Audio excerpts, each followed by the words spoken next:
Okay, so we're about to get into Punisher number 8. The title of the story is going to be The Ghost of Wall Street, written by Mike Baron, penciled by Whilce Portacio, inked by Scott Williams, lettered by Tom Orzechowski, and colored by John Wellington. So yes, this is our first Punisher issue where Whilce Portacio takes over on pencils, and Scott Williams, not a slouch either.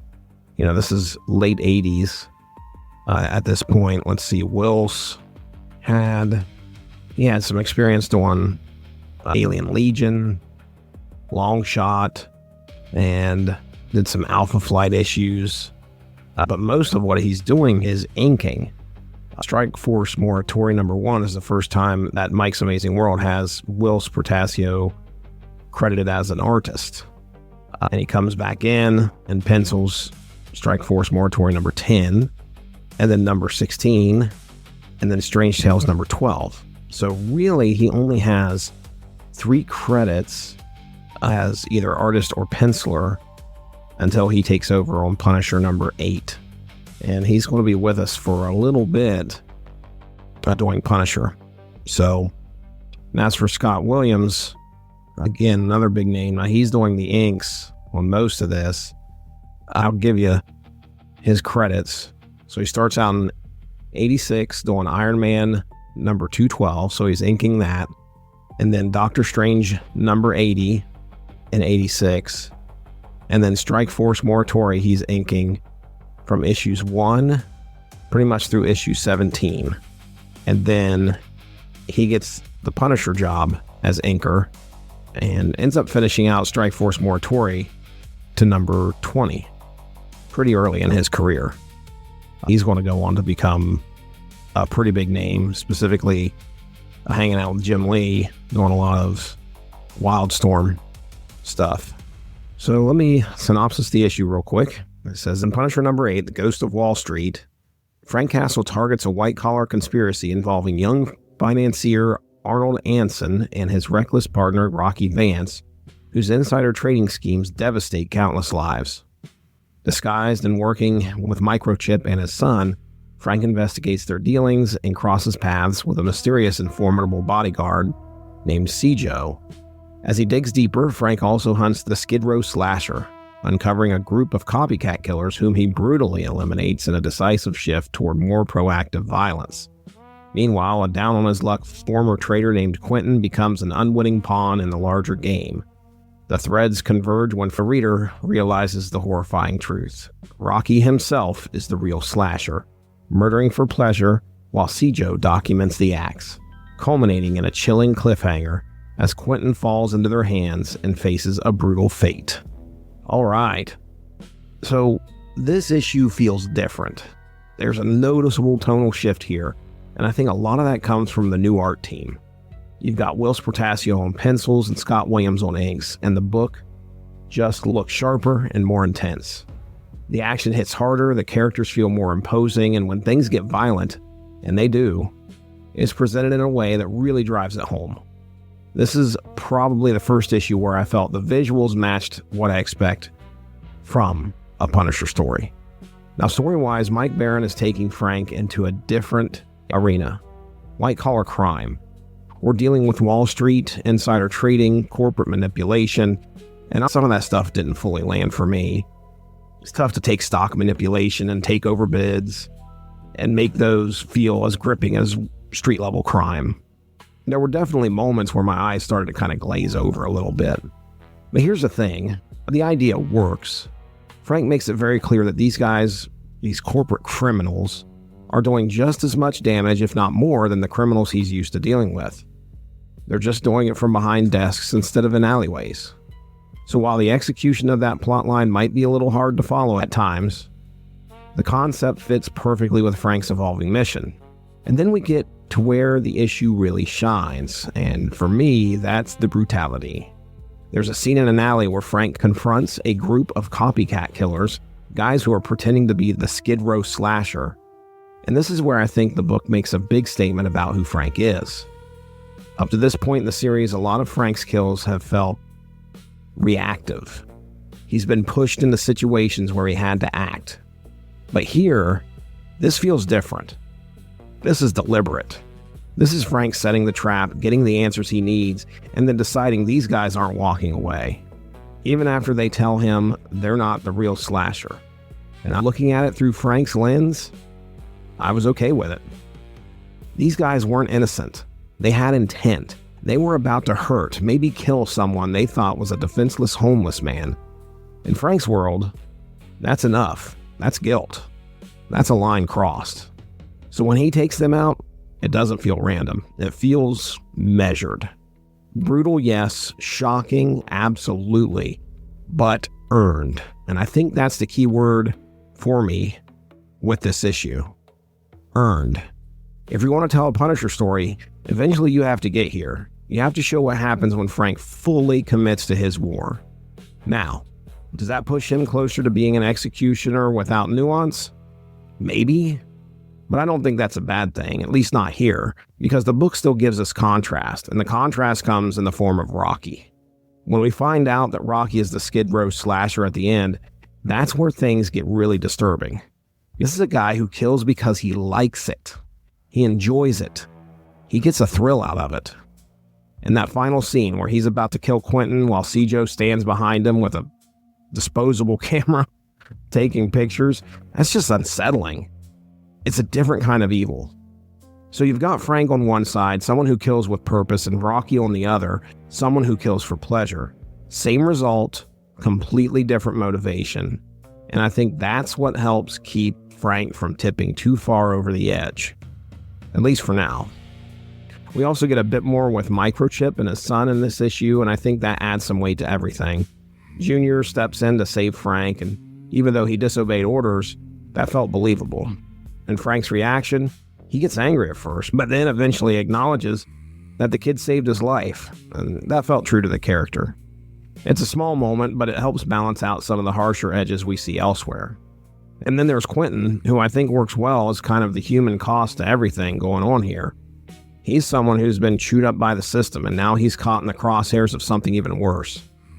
By the end of the issue, with him at Rocky's mercy, the stakes feel real. So yeah, when I look at this issue as a whole, I do think it's a turning point. The tone is darker, the violence is more direct, the art is sharper, and Frank himself feels more defined. If this is the direction the series is heading in, I'm on board. This is the kind of Punisher story I was hoping to get when I started this run.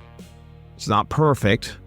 The financial plot can be a bit dense, but the core of it, the character work, the brutality, the villain reveal, all of that lands for me. And that ending, with Rocky about to bring the knife down right onto Quentin, yeah, I'm definitely coming back for the next issue. Now as we get into Punisher number 9, the title of this story is Insider Trading. Creative team stays the same, except for the letterer. Our letterer changes to Bill Oakley in this issue. So this dropped on the shelves February 16th of 1988. I'm going to read the synopsis here, and then I'll kind of get into my thoughts on the issue itself. In the Punisher number 9, Frank Castle targets the Skid Row slasher Rocky Vance by kidnapping financier Takagura and arranging a hostage exchange, hoping to finally bring Rocky down. The plan unravels at a quarry when multiple factions collide. Takagura's enforcers, including the imposing ninja-like bodyguard Cjo and fellow businessman Arnold Hansen, leading to a brutal fight, which starts with Cjo killing Rocky before Frank can. And as chaos erupts, Frank battles Cjo and ultimately kills him in a conveyor pulverizer, then executes Takagura after judging him complicit in the slasher's crimes. And he also forces Hansen into a grim choice that likely ends in suicide. But the victory is hollow. Frank discovers Microchip's son has been killed during the operation, and the issue closes on a somber note as Frank silently returns the boy's body to Micro and walks away, burdened by guilt. All right. So coming out of issue 8, which I already thought was one of the stronger entries so far, this one continues that momentum. And I think it might even edge it out. This is where the book really starts to feel like it's finding its identity. And a big part of that is the combination of Mike Baron on writing and Whilce Portacio on art. Portacio in particular, this guy can draw some action. There's no other way to say it. The violence feels heavier, the movement feels sharper, and when the book decides to go quiet, those moments still hit. Now, right out of the gate, I did run into something that kind of threw me. We've got Rocky, who has been established as Rocky Vance, okay? And suddenly, on that first page, he's called Rocky Erickson. Now, that made me stop. I actually had to go back and check the previous issue to make sure I didn't miss something. Turns out, I don't think I did. It just may be an inconsistency here. It's not enough to derail the whole issue, but it's one of those things that pulls you out just long enough to notice it. But once we get past that, the setup is solid. Frank's plan here is to grab Takagura and trade him for Rocky. On paper, that's a smart, tactical Punisher move. He's trying to control the situation, force the confrontation on his terms. But what ends up happening, and this is kind of the story of the whole issue, is that control slips. Not completely, but enough. And the biggest example of that is Micro Jr. Frank brings him along. Now let's be real about this. This was a mistake. Jr. had just been wrecked in the previous issue. Broken jaw, bandaged up, still recovering, and yeah, he saved Frank's life once, but that doesn't make him ready for this. Frank knew what he was walking into, a hostage exchange involving dangerous people, and he still put that kid in a position where he had to watch his back with a gun. So no, I wouldn't call Frank reckless, but he made a bad judgment call, and not just a small one. This is one of the clearest personal failures we've seen from him so far. And the book doesn't let him off the hook for it. When we get to the quarry, and I thought the quarry setting worked great, by the way, very cinematic, very classic final battleground, that's where everything starts to unravel. You've got multiple players showing up, things Frank didn't really account for, and then Seijo enters the picture in full ninja gear. Now look, this is 1988. Ninjas are everywhere. But it still works. Big imposing guy, all in black, got his katana in his hand. It's a cool visual. And the fight that follows is one of the highlights of the issue. There's a stretch here that's almost completely wordless, and it's better for it. Nobody's stopping to explain anything, they're just fighting. Show, don't tell. That's where Portacio really shines. And the brutality ramps up too. That conveyor belt leading into the pulverizer, that's a Punisher-style end right there. It's harsh and violent. And yeah, it's going to stick with you. But here's the thing. Despite all of that, despite Frank surviving and technically winning, the mission itself fails. Rocky, the guy Frank set out to get, is killed by someone else. And that matters because it makes the whole thing feel hollow. Frank doesn't get that moment. He doesn't get to finish what he started. And I do think that frustration carries over into what happens next. And that's Takagura. There's this moment where Takagura, after hearing Frank's story, starts talking about honor. He respects what Frank is doing in his own way. And then he hands Frank the sword. And this is the sword Takagura expects him to use against Hansen. But what happens? Frank immediately slices Takagura's throat. No hesitation. No speech, just done. And it works. It's shocking, it's sudden, and yeah, it feels justified within Frank's code. Takagura knew what was happening with Rocky, and he allowed it. That was enough for Frank. But I also think there's something else going on here. Frank didn't get Rocky, and whether consciously or not, that anger gets redirected.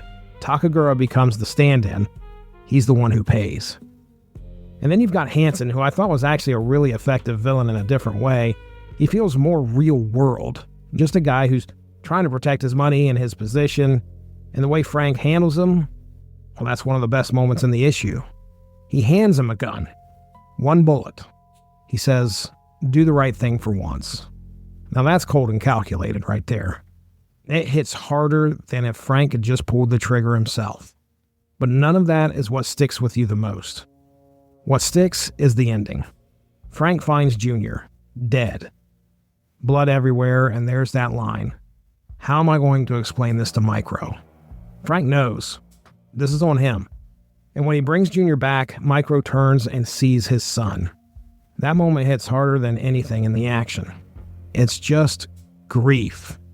And Frank just walks away. Because there's nothing he can say. nothing that's going to make it better. And that final image, like the full page of him leaving while Micro is holding his son, it's obviously not a victory walk. It's guilt. This issue ends on tragedy, not triumph. And that's why it works so well. Because for all of Frank's talk about his war on crime, this is one of those moments where you have to ask, who is this helping? What did this accomplish? The bad guys are gone, but what's the cost? The cost is sitting there right in Micro's arms. So yeah, issue 9 is one of the strongest of the run so far. The action is better, the pacing is tighter, the art elevates everything, and most importantly, these consequences feel real. Frank wins the fight, but he loses something that actually matters.